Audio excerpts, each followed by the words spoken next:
자, 우리가 2장과 3장 사이는 어느 정도 시간이 흘렀다고 감안을 하셔야 됩니다. 밭에 이삭을 주우러 갔는데 보아스를 만났어요. 그런데 그 보아스가 너무나 친절하게 말을 해줘가지고 그냥 마음에 쏙 들어가지고 그 다음날 이렇게 타작마당에 이제 타자가 이제 추수를 시작했고 그 보리의 추수가 다 끝나고 나서 이제 타작마당에서 이제 추수의 축제가 시작할 그 즈음입니다. 그러니까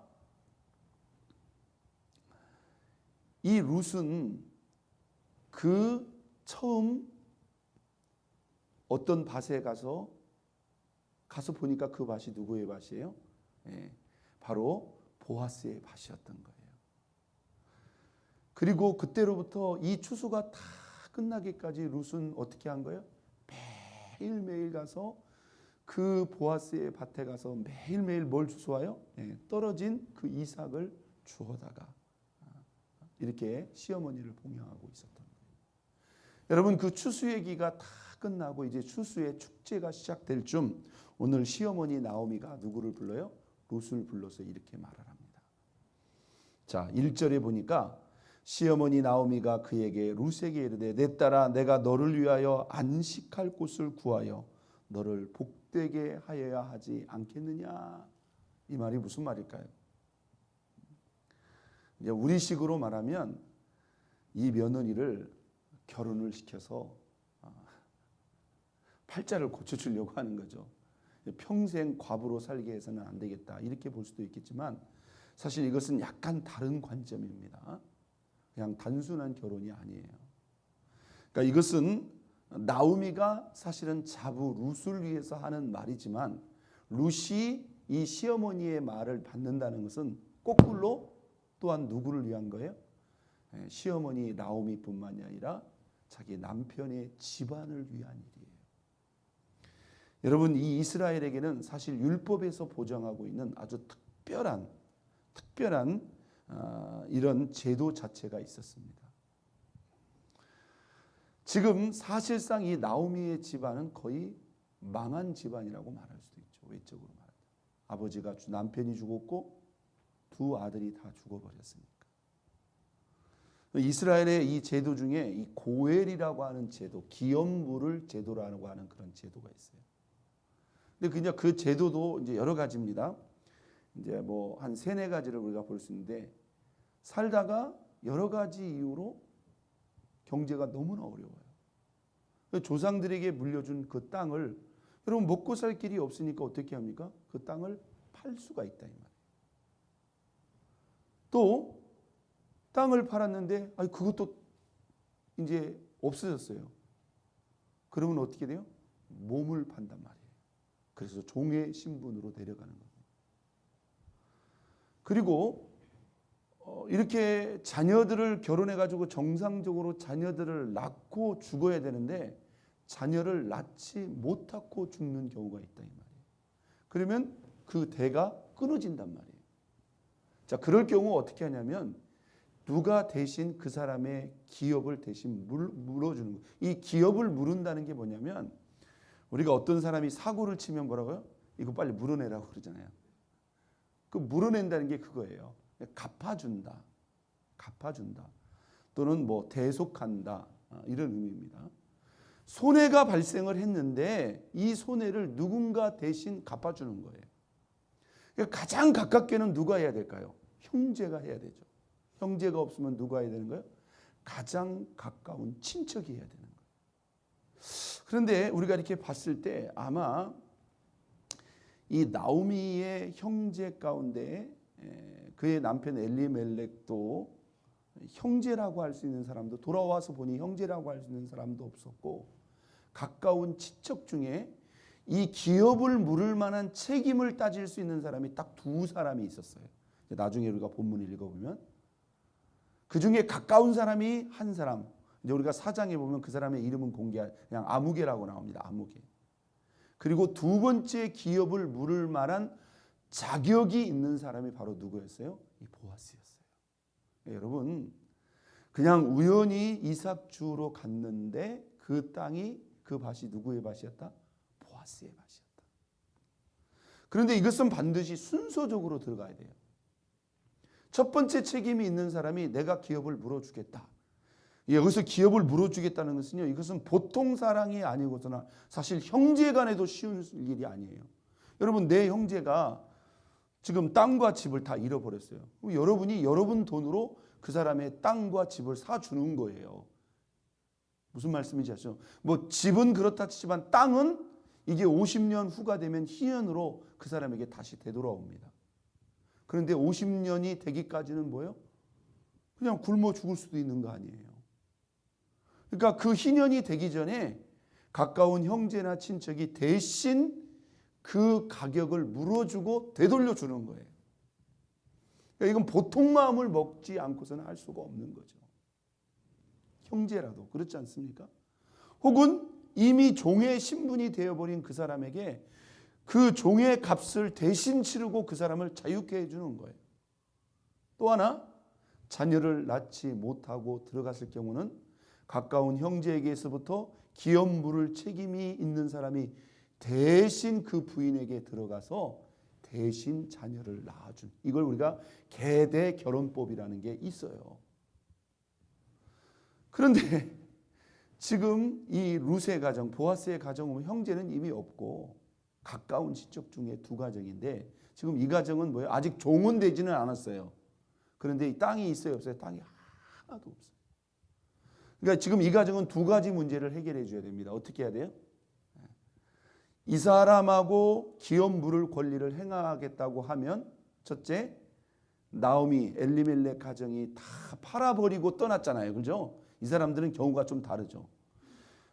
진짜 어려워서 땅을 팔 수밖에 없는 게 아니라 잘 먹고 잘 살겠다고 자기들이 스스로 땅을 다 팔아버리고 이방 땅에 가가지고 다 탕진하고 돌아온 거예요. 그러니까 이게 어디 가서 내 기업 좀 물어주세요 말할 입장이 못 되는 거예요. 정확히 말하면. 그런데 또 하나는 뭐예요? 지금 남자들이 다 죽었으니까 이 사람의 기업을 물게 되면 땅뿐만이 아니라 뭐예요? 이 이스라엘 여자도 아니고 이 이방 여자에게 들어가서 자식을 낳아줘야 된다는 거예요. 여러분, 이걸 누가 해주겠느냐 말이죠. 그런데 이것을 기업을 물을 사람이 먼저 와서 말할 이유는 거의 없어요. 이걸 오히려 기업 물을 그 책임을 부탁해야 될 사람이 가서 요청을 해야 되는 거예요. 그런데 오늘 바로 그것을 말한 겁니다. 나오미가. 내가 너를 위해서 안식할 곳을 너를 위해서 복되게 해야 되지 않겠느냐. 그러니까 이 기업 물을 사람들 중에 한 사람이 너를 위해서 기업을 물어주면 땅도 회복하고 자식도 낳아주면, 나오미야 이제 조금 살다가 죽겠지만 젊은 룻은 어떻게 살아갔냐 이 말이죠. 그러면 땅도 회복이 되고 자식도 낳아주면 그 자식을 바라보고 살 수가 있다 이 말이에요. 그러면서 뭐라고 말합니까? 우리의 가까운 친족 중에 네가 가서 이삭을 주었던 보아스가 있지 않느냐. 지금이 추수철이고 추수의 축제의 철이다. 너는 목욕을 하고 기름을 바르고 의복을 입고 오늘 그 타작마당에 갔다가, 이건 여러분 우리가 조금 문화적으로 조금 이해하기가 좀 어려운데요. 사람들이 다 축제를 마치고 잘 때를 기다렸다가 그 보아스가 눕는 그 자리에 가서 그 사람 발치의 이불을 들고 거기 가서 누워 있으라는 거예요. 여러분, 이걸 어떻게 해석을 해야 될까요? 이걸 만약에 적극적으로 해석하면 마치 성적으로 유혹을 하라 이렇게 우리가 느껴질 수도 있는데, 사실 그런 의미는 절대로 아닙니다. 뭐 그게 그렇게 한다고 해서 그렇게 될 수 있는 문제도 아니죠. 이게 뭐냐면 나의 기업을 물을 자격이 있는 자에게 가서 적극적으로 당신이 나의 기업 물을 자이니 당신이 내가 처한 이 어려움을 이해하고 나의 기업 물을 자가 되어 주십시오 라고 요청을 하는 거예요. 그런데 이 룻에게는 뭐예요? 그냥 잃어버린 땅뿐만이 아니라 자식까지 낳아줘야 될 그런 부분이 있기 때문에 어떻게 보면 부부의 연을 요청하는 그런 의미도 있는 거죠. 그런데요, 여러분, 시어머니가 아무리 이렇게 얘기를 했더라도 룻의 입장에서 여러분 이게 쉬운 일이에요, 어려운 일이에요?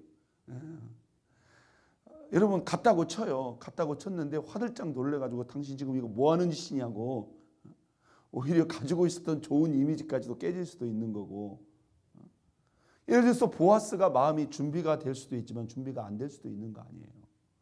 괜히 갔다가 망신만 당할 수도 있는 일이에요. 물론 이 시어머니 나오미도 전후사항을 다 재고 그냥 이렇게 가만히 있을 수만 있는 게 아니고 지금 좋은 타이밍이 온 거예요. 그래서 이렇게 하라고 어머니가 자부 룻에게 말을 한 겁니다. 자, 오늘 이 본문을 잘 보세요. 이 말을 듣고 룻이 어떻게 하는지. 5절 룻이 누구에게? 시어머니에게 이르되 어머니의 말씀대로 내가 다 행하리이다. 어머니의 말씀대로 다 행하리이다. 그가 타작마당에 내려가서 시어머니의 명령대로 다 하니라. 여러분, 이 룻은요 경제적으로도 그 시어머니를 봉양하고 섬겼을 뿐만 아니라 이 시어머니의 이 뜻과 명령을 그대로 받들었다는 거예요. 여러분, 나중에 알고 보니까 이 보아스는요 경제적으로 물론 여유도 있었지만 이 사람은 상당히 나이가 있었던 사람이에요. 그러나 이 시어머니의 명령과 선택에 여러분 여기서 우리가 이렇게 대화를 시작할 수도 있잖아요. 야, 너 보아스를 어떻게 생각하냐? 나는 네가 보아스에게 요청해서 우리가에게 남은 마지막 카드 2장 기업물을 권리, 그것도 1차가 아니고 2차 2순위에 서 있는 이 보아스가 너에게 기업을 물어줬으면 좋겠는데 너는 어떻게 생각하냐? 이렇게 뜻도 물어볼 수도 있잖아요. 그런데 시어머니가 딱 정하고 들어가는 거예요. 그러면서 이렇게 하라고 말을 하는데 룻이 그 말을 그대로 합니다. 그래서 룻이 어떻게 해요? 보아스가 자는 그 장소를 잘 살폈다가 보아스가 잠들 때 그 발치의 이불을 들고 거기 옆에 가서 가만히 누워 있는 거예요. 여러분, 얼마나 두렵고 떨리겠습니까? 과연 보아스가 나를 인정해주고 받아줄 것인가? 자, 보아스가 자다 보니까 웬 여자가 자기 발치에 누워 있는 걸 보고 말합니다. 누구냐? 너는 누구냐? 이렇게 말합니다. 자, 9절 보겠습니다. 이르되 내가 누구냐 하니 대답하되 나는 당신의 여종 룻이오니 당신의 옷자락을 펴 당신의 여종을 덮으소서. 이는 당신이 기업을 물을 자가 됨이니이다.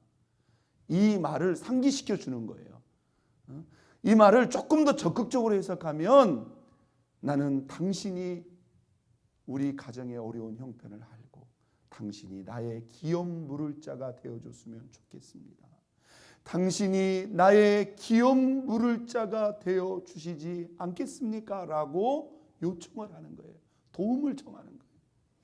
그런데 여러분, 이 보아스가 어떻게 대답하는지 한번 보세요. 10절 그가 이르되 보아스가 이르되 내 딸아 이렇게 표현한다는 말이 무슨 표현일까요? 상당히 나이차가 있다는 거죠. 여러분, 비슷한 연령을 내 딸아 이렇게 표현할 수가 없는 거죠. 이 말은 상당히 나이가 있었다는 거예요. 내 딸아, 여호와께서 내게 복 주시기를 원하노라. 룻의 말을 듣자마자 보아스의 첫 번째 말은 뭐예요? 그를 축복했다는 거예요. 그러면서 이렇게 말합니다. 내가 가난하건 부하건 누구? 젊은 자를 따르지 아니하였으니 내가 베푼 인애가 처음보다 나중이 더하도다. 약간 세상의 관점일 수도 있겠지만 여러분, 지금 룻은 젊은 여자란 말이에요. 그러면 자기가 기업 물을 자를 찾을 때 여기서 이 젊은 자를 택했다는 말은 무슨 말이냐면 하나님이 정한 율법의 제도를 따라서 기업 물을 자를 지금 나이를 가리지 않고 그 제도에 따라서 자기 어머니와 자기 남편의 집안을 위해서 이 제도를 지금 순종하고 있는 이 룻의 모습이 너무나 가득하고 아름답게 보이는 거예요. 세상 사람들로 표현한다면 뭐예요? 나이도 젊고 그러니까 젊은 사람 만나서 팔자를 고칠 수도 있다 이 말이에요. 그런데 그런 거 다 생각하지 않고 네가 이렇게 시어머니의 말 또 율법의 말을 존중하고 나이가 상당히 많은 나임에도 불구하고 이렇게 왔구나. 내가 베푼 인애가 처음보다 더하도다. 11절 그리고 이제 내 딸아 두려워하지 말라. 내가 내 말대로 내게 다 행하리라. 내가 현숙한 여자인 줄 나의 성읍 백성이 다 아느니라. 여러분, 이렇게 보아스가 반응하고 결정한 가장 중요한 이유는 무엇일까요? 이미 이 룻이 그 시어머니에게 베푼 진짜 지극한 그 사랑을 이미 알고 있는 거예요. 모든 걸 내려놓고 그 어머니 한 분만을 섬기겠다고 어머니와 함께 고국 땅에 들어온 것도 큰 지극한 사랑이죠. 아무것도 없는 집에 와가지고 뭐요? 날마다 그 추수의 현장에 가서 그 이삭을 주워다가 시어머니를 봉양한 그 지극한 사랑을 이미 보아스는 알고 있는 거예요.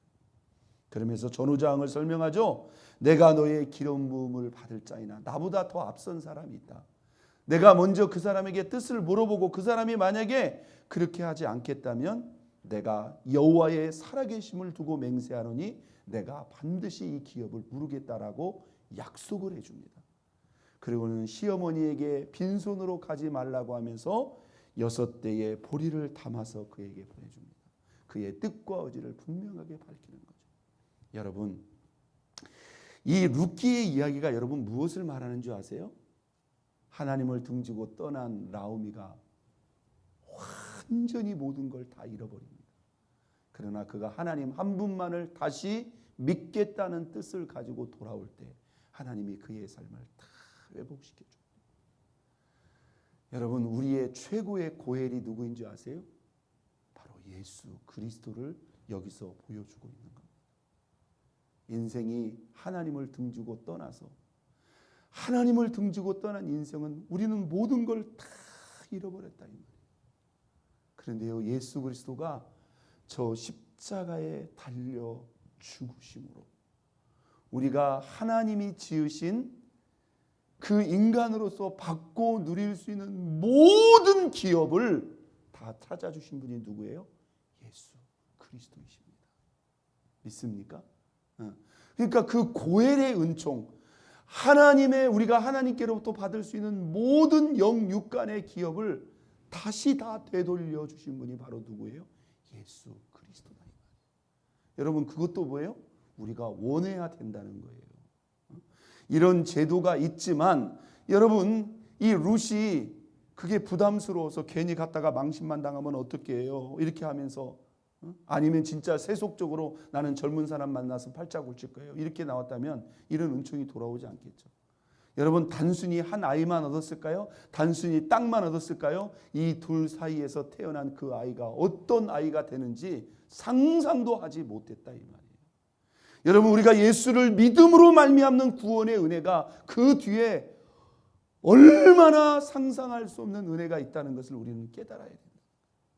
오늘 우리가 이 기업물을 이러한 제도와 또 이러한 사건들을 통해서 우리의 영원한 고엘이 되신 예수 그리스도로 말미암아 하나님이 우리에게 주신 영원한 기업의 은총을 묵상하고 오늘 우리가 그 지극한 사랑을 통해서 주시는 기업물을 그 은총의 그 은혜를 깊이 기억하고 감사하는 저와 여러분 모두가 될 수 있기를 예수 그리스도의 이름으로 축원드립니다. 우리 이 시간